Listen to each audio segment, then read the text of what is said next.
Ladies and gentlemen, how are you doing? It's your brother Bolo here, and I hope that my audio is not sounding too bad.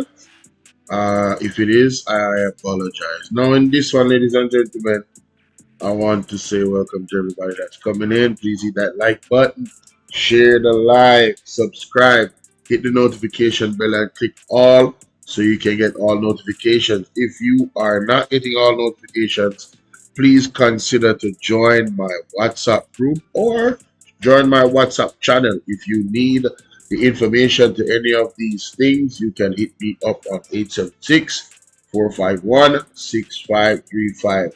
Just text me, join WhatsApp group, join WhatsApp channel. Now we have the MAGNITSKY app. If you look in the description of this actual and most of the videos in the last few days, you will see at the top of the description, can you help me to sign this petition? If you are interested in helping us Jamaicans here in Jamaica fight corruption and crime in high places in our government, and to hold the government accountable, so who figure to jail, go to jail. Please sign that petition. We need 10,000 signatures, ladies and gentlemen. Now, in this particular video, Mr. Byron Scott, our Mystic Sensation, Byron went in, ladies and gentlemen, with the information, with the evidence, and we're here to share. This one is a classic, I must tell you. Get your popcorn, whatever is your snack up choice. Get your beverage, and let's get ready for this really rough ride for the labor ride. Oh my God, let's get. All right, now that is melting pot. Now, my Jamaican people, remember earlier today I promised that we are going to deliver something that a lot of us know, but when it coming from a Jamaica Labour Party stalwart, then trust me, it can't get any more credible than that. And this Jamaica Labour Party stalwart decided that he has to speak the truth for history. Because some narratives that have been shaping as it relates to the 80s is lie. As it relates to Edward Seaga, right? Doing this and making, several development, right? He came out. As a matter of fact, he was a part of Edward Seaga administration. And he said, for the future, for the children to know the truth, he has to come out and speak the truth to make Jamaica know the history as it relates to Edward Seaga, who was his boss. And every majority of us know him. So let me show you. And he was, as a matter of fact, he was a mayor in Montego Bay in Jamaica Labour Party administration. Right? And this man is a stalwart. Now listen to this. Let me share this document, my people. Make we get into it, the truth as it relates to Edward Seaga. The 80s, truth about the 80s. Let us get into it. Here it is, my people. Jamaica debunking the myths about the 1980s under Edward Seaga. We know that when we finish with this document, of course, Melting Pot is going to bite into it. Springs is going to bite into it. And Jamaica should bite into this, in this level of awareness. Now, this done on the 9th of June, 2022. Edward Seaga, here he is. Now, Jamaica debunking the myths about the 1980s under Edward Seaga. Jamaica's economic management has taken a turn in fairly recent times and is returning to the very scenario that we have long passed in the 1980s. With all its compelling lessons. I want to lose 20 kilos for wedding. Do you know your fasting time? No. How can you lose? Pains and unprecedented pressures on our citizens. For the benefit of our young people. You know what I say, people? Listen to this. Tune in. I want Jamaica to tune in into this. For the benefit of our young people, And those who have forgotten that period, I will do a brief revisit so that there is greater clarity about what happened under Prime Minister Edward Seaga and Jamaica Labour Party. Now, the person who I'm talking, properly known, here is him, Shalman Scott. Shalman Scott has been with the Jamaica Labour Party for more than 23 years. So we are not talking about any, look at Yankee Funky guy. We are talking about Shalman Scott. Shalman Scott, the stalwart as it relates to Jamaica Labour Party administration. This man coming out to tell Jamaica the truth. Now, for the benefit of our young people and those who have forgotten that period, I will do a brief review so that there is greater clarity about what happened under Prime Minister Edward Seaga and the Jamaican Labour Party. I want Cliff Hughes, Marlon Morgan, right? All of them, listen to this. This article is not a Get Eddie Seaga exercise, but a continuation of my attempt to purge our social, cultural, economic, and political history of lies, half-truths, omissions, and embellishments, and the general dishonesty so commonplace in the reportage and recording of this history. Jamaica, I want people to listen to this. This is Shalman Scott. In short, too much of our history, oral or written, simply lacks integrity, and the political period of the 1980s is no exception. I feel quite justified in writing about the facts of the period reference as I recall and saw it. I do so dispassionately and objectively. I was the first mayor of the city of Montego Bay, JP councillor for 13 consecutive years for the Rosal division in the parish of St. James. This is Shalman Scott. I was also regional supervisor for Western Jamaican Auto for the Bustamante Industrial Trade Union and that union spokesman and tourism. In addition, I was lecturer in Caribbean Trade Union history at the University of West Indies School for Continuing Studies, and a plan this we are dealing with. As it relates to Western Jamaica, the Jamaica Maritime Institute and the Jamaica Tourist Board Visitor Information Section, Montego Bay area. I was also visiting lecturer in the History and Social Science Department at the Northern Caribbean University, Mandeville, Manchester. Later on, I was host of the RJR program aired from Montego Bay called the Western Response, produced by veteran journalist and broadcaster Marlene Stevenson Daly. Daddy, I have been a political analyst for multiple media platforms for over 33 years, Jamaica. So this is a well-established person, someone who had built the Jamaica Labour Party. He has never been a People's National Party. Shalman Scott. 33 years in Jamaica and occasionally for the British Broadcasting Corporation. So we are talking about a stalwart, a man of brilliance, a man who has been there, done that.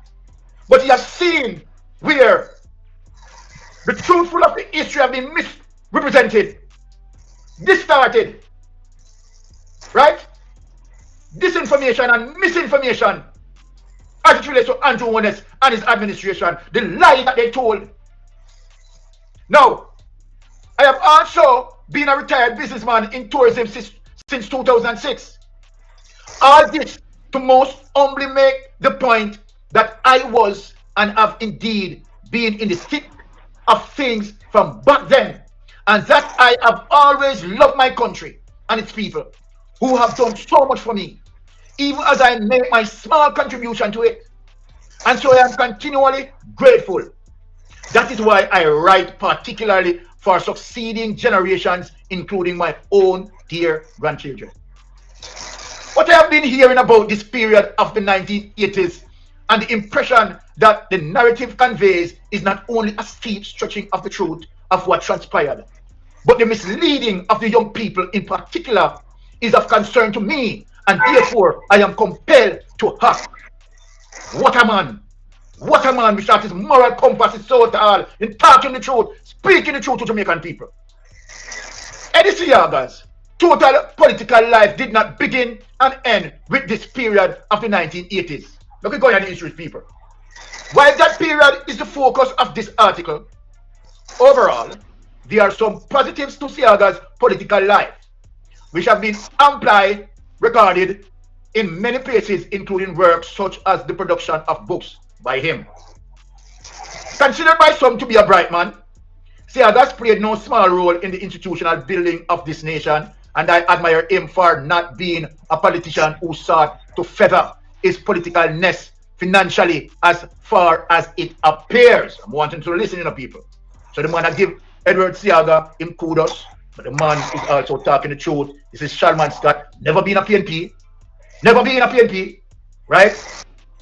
Now, some people trust him to keep their dollar, but he also was far from being a saint. And that side of his personality, political activities and utterances continue to make some people feel uncomfortable, and his tit for tat policy made others cringe. Now, to now hear all the nonsense being peddled about the period of the 1980s just won't cut it, and I will not allow the purveyors of the rubbish to have filed here uninterpreted. He's not going to allow that. And taking more than a current advantage of those who have forgotten, like many of those young generation who are jumping around for JLP. Totally lost. Many people lost the history. So Shalman Scott now is bringing them up to par. Those who were too young to recall, and those who were born after this period. This article is dedicated to them, especially as my contribution to their clarity relative to our political history in particular. It is not intended to be an anti-Siaga article, but historical facts about a specific time in our political journey as a nation. This period within the context of the history of the international economy was called the second guided period. I want people to listen to this. The first guided period was known as the Great Depression of the 1929. The second guided period manifests itself in the form of an international debt crisis with a universal political response of structural adjustment in the form of reconfiguration of the economies of less developed and underdeveloped economies, particularly the response from the World Bank, the International Monetary Fund, and the Paris Club was debt rescheduling, restructuring, and debt forgiveness. The finance minister of Mexico in 1982 announced that Mexico would unilaterally reschedule its debt in the first flagging of the enormity of the crisis. The two high price shocks of the previous decade, coupled with the program of economic destabilization. Can anybody guess what this stuff is and what I'm going to use it for? This is mullein that I picked out of my garden. Listen, people, which incorporated the flight of capital and massive closure of businesses and loss of jobs, created monumental damage to the tune of some 30% loss of GDP of the Jamaica economy. By 1976, the BOJ ran out of reserves, reflecting a negative balance which lasted for the next 20 years, ending in 1996. Right? This is the hand that Siaga was dealt, and which he enthusiastically shuffled the deck as the paramount local political agent of the process of destabilization. Let me read back that over. I want people to get it. This is the hand that Siaga was dealt, and which he enthusiastically shuffled the deck as the paramount local political agent of the process of destabilization. Any claim, therefore, that the 1980s was a period of progress is one of aggravated dishonesty. Externally, there were serious tensions in the world. These including the Iranian Revolution of 1979, the Iraq-Iran War of 1980-88, the continuing conflict and tension associated with the Arab-Israeli War in the previous decade, which precipitated contortions and distortions and the reconfiguration of the structure of the Jamaican economy in the 1980s. Now listen, people. Siaga lost control and became more of a reactive functionary rather than a proactive and transformational leader. He responded to the challenges of the crisis with abrasiveness, insults, and threats against the Jamaican people. Let me read back that over here. Want to see shot this man is coming from, Talking the truth, this man is scraping everything. Siaga lost control and become more of a reactive functionary rather than a proactive and transformational leader. He responded to the challenges of the crisis with abrasiveness, insults, and threats against the Jamaican people. As Shalman Scott is saying this. In 1980, when Siaga came to power, the Jamaica debt to GDP ratio was 63%. More people put this in their head now. In 1980, when Siaga came to power, the Jamaican debt to GDP ratio was 63%. Remember that Michael Manley, right, was ruling before. The debt ballooned to 262% of GDP in 1989. So while Siaga took over from Michael Manley, which the debt to GDP ratio was 63%, right? During Edward Siaga time from 1980 to 89, the debt ballooned to 262% of GDP in 1989. And me say that, as Shalman Scott saying this, which represent an increase of 315.8% in Jamaica indebtedness over the 9-year period of the GLP Siaga administration. Hold on the people, let me talk to you. Let me talk to you people. Wanna come here? Wanna come here and listen to me now? Siaga took over power in 1980. And in 1983, Siaga called a snap election for Michael Manley. Michael Manley said now contest it. Siaga, who was the Minister of Finance from 1983 to 1989, Siaga run Jamaica having the 60 seats in Parliament and all the municipal council. People want to see the disgrace and the embarrassment. 1983 to 1989, Siaga has no opposition in Parliament. None. Let me read back over the paragraph and couldn't understand what happened in 1983 to 1989. Right? To show you that the Jamaica Labour Party has no innovation. And when we said that Jamaica Labour Party has never built Jamaica, people coming up with all of them foolishness and all of them lies. See the evidence here. In 1980 when Siaga came to power, the Jamaica debt to GDP ratio was 63%. Do the history. Run the statistics. Between that period to 1989, the debt ballooned to 262% of GDP in 1989, which represents an increase of 315.8% in Jamaica's indebtedness over the 9-year period of the GLP Siaga administration. You tell me, an administration that controls 60 seats, have no opposition, not one opposition, control all municipalities in Jamaica, have the chance to put Jamaica and build Jamaica into Singapore. Damn it, Jamaica! You look on the history. You look on the history. Ask Big Mama to read this history. Ask Ross Davis to come and read this history. Enough people don't want to speak it. Enough people don't want to talk it. Between 1983 and 1989, Siaga called a snap election in 1983. Controlled 60 seats. All members of Parliament, they are JLP. They were JLP. And as a matter of fact, Siaga was the Minister of Finance. He controlled the money. All municipalities, Siaga control it. So when you roll up and down and talk about road and fixing and rail, he has the country with all 60 seats. All the municipalities. Look at that. Any single digit growth in the economy, in the face of the growth in debt, was of no particular significance and consequence. It must be noted that the source of the minimal growth over the period.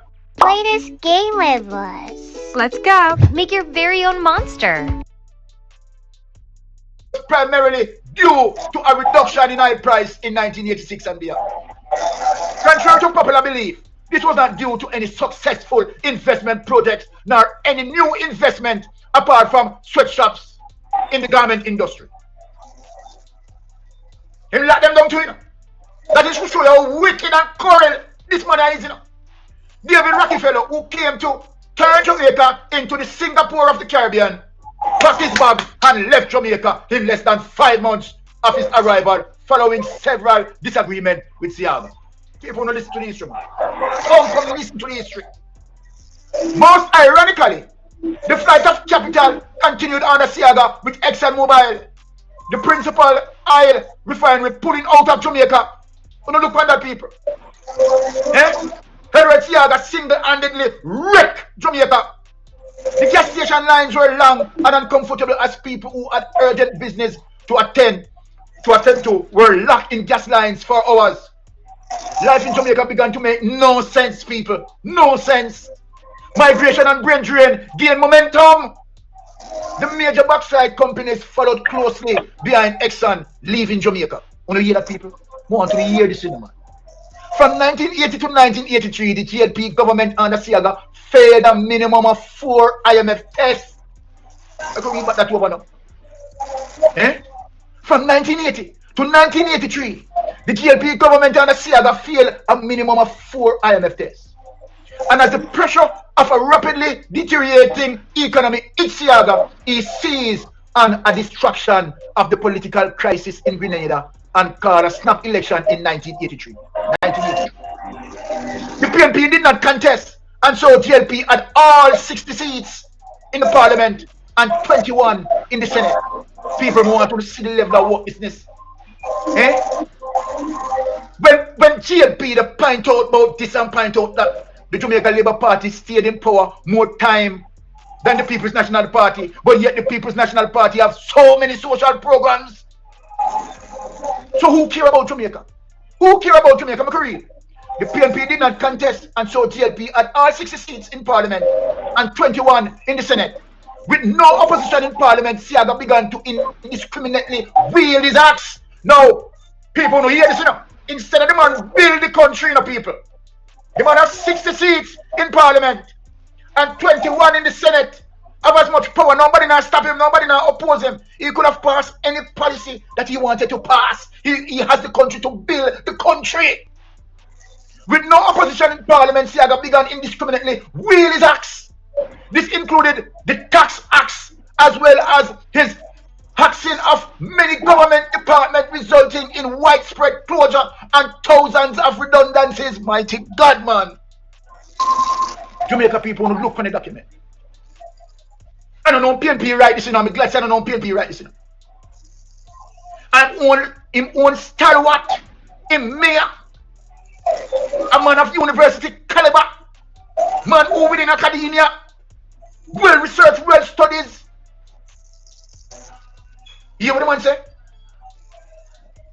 Instead of Edward Siaga having 60 seats in Parliament and 21 in Senate, what did he do? With no opposition in Parliament, Siaga began to indiscriminately wield his axe.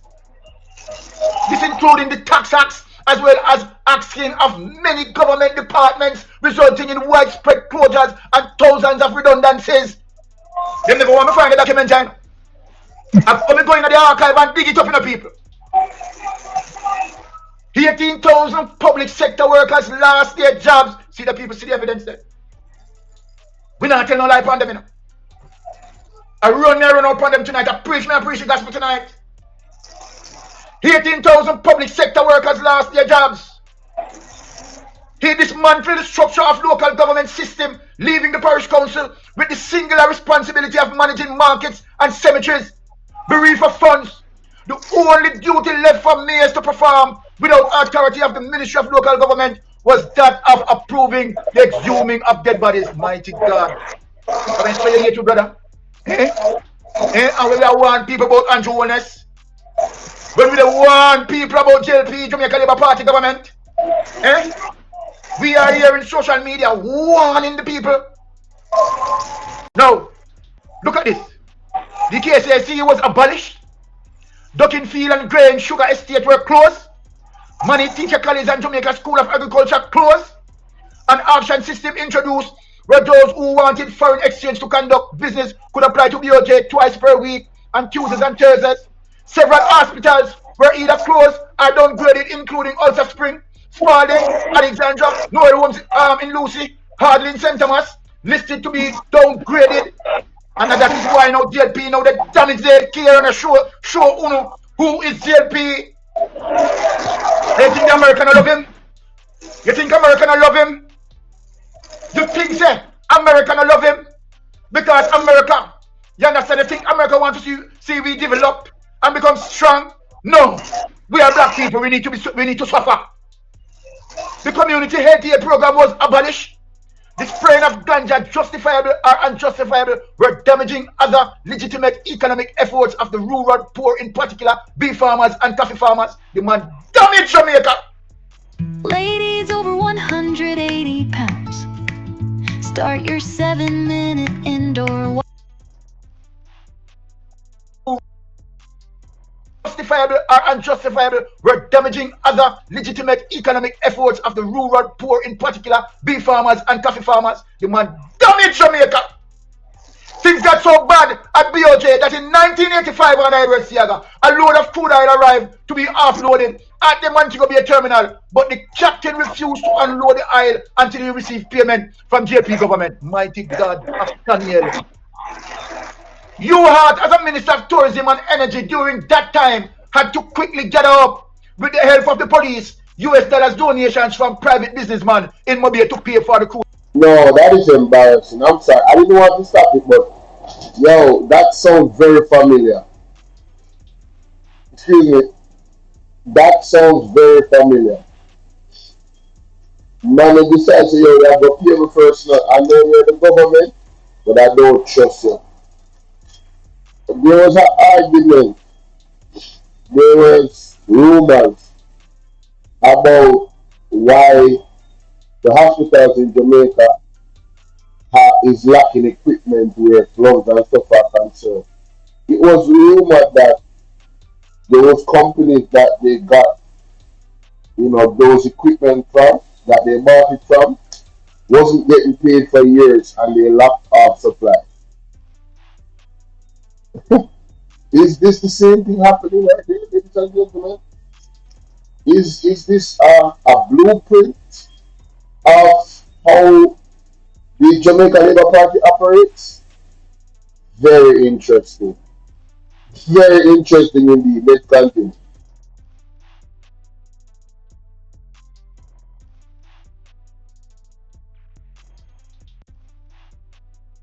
From JP government. Mighty God of Daniel. Hart, as a Minister of Tourism and Energy during that time, had to quickly gather up with the help of the police US dollars donations from private businessmen in Mobile to pay for the crude oil. You see how Siaga turn Jamaica. What a Jamaica in mud. Drag down Jamaica in dirt. Pull Jamaica through the gutter. One man do this, damage our infrastructure. Hey, let me tell you something, man.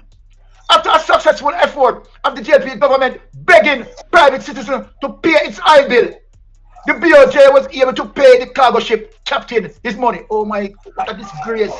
He unloaded the crude oil and left Jamaica shores. One of the manifestations of the policies of Siaga in the 1980s was the dramatic increase of the flow of people on the streets selling for survival. These were the victims of downsizing and right-sizing programs gleefully pursued by Edward Siaga.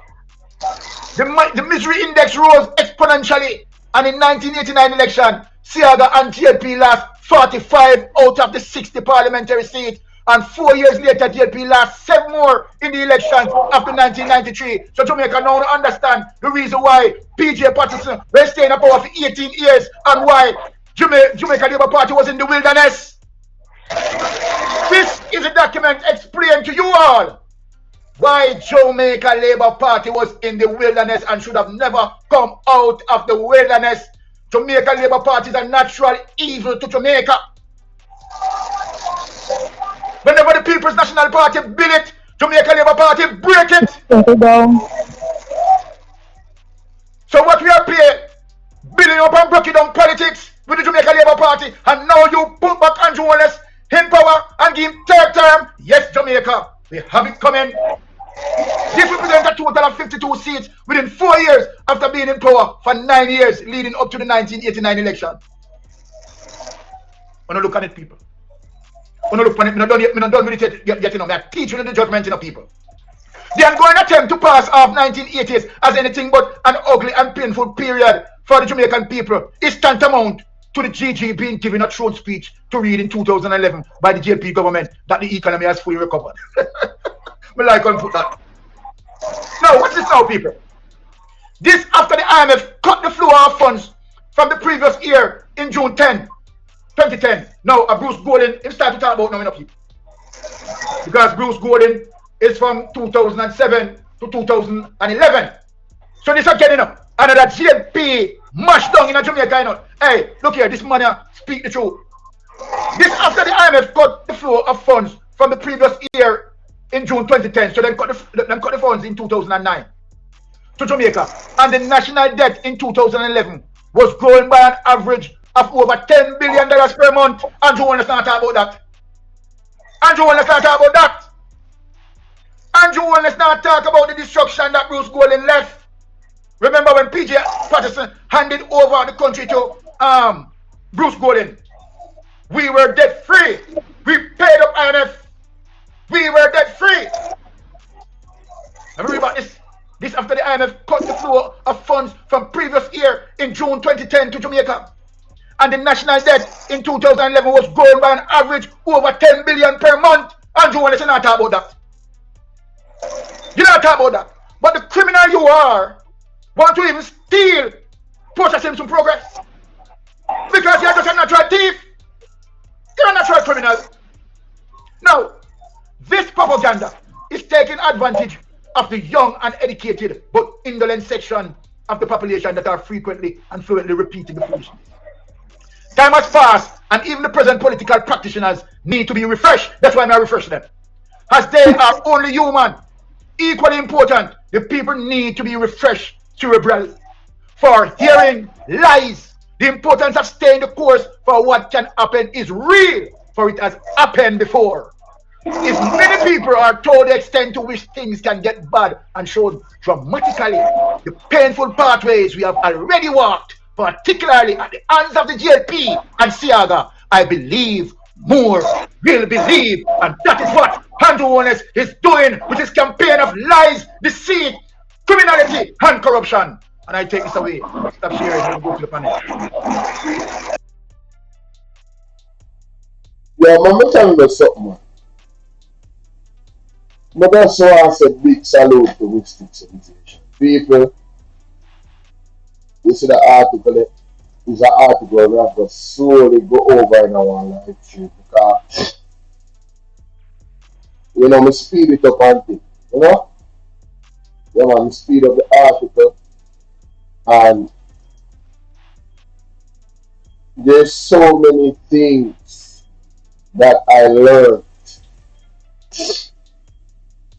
in this campaign from the PNP.